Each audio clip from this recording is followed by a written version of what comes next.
Today I'm going to show you how to set your limits on a remote motor. Say you swapped your motor out or you swapped your remote. Either way, your channel that you want does not operate the motor you want. So what you want to do is find the learning wire to that motor. Be sure you locate the channel you want. Hold that for one series. To the motor, you need to hit P2 twice, and P2 is up and stop.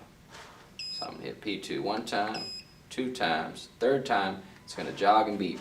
We operate this motor with this channel of the remote. Okay. Now, as you can see, up is up and down is down. If for some reason when you hit up it goes down, I want you to hold this button for 2 series. And then once you hit down, it'll go down and up will be a limit. What I want you to do is hit P2, up, and then P2. And again, P2 is up and stop together.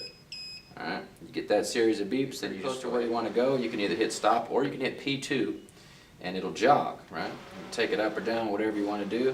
But P2 will start a jog like this here that you can then dial in exactly where you like. And if you go down too far, just hit the opposite direction, it'll start jogging that way.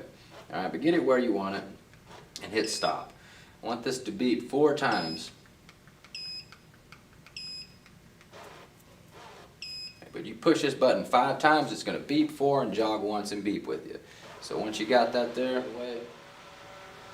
again, you can hit stop or you can hit P2 to jog it. Either way, when you get it where you like it, I want you to hit stop 5 total times. And again, you'll get 4 beeps, and on the 5th, you'll get a jog and then your final beep. So.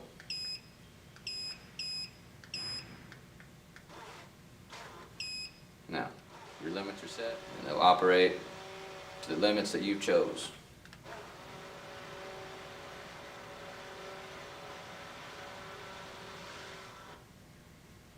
That's it.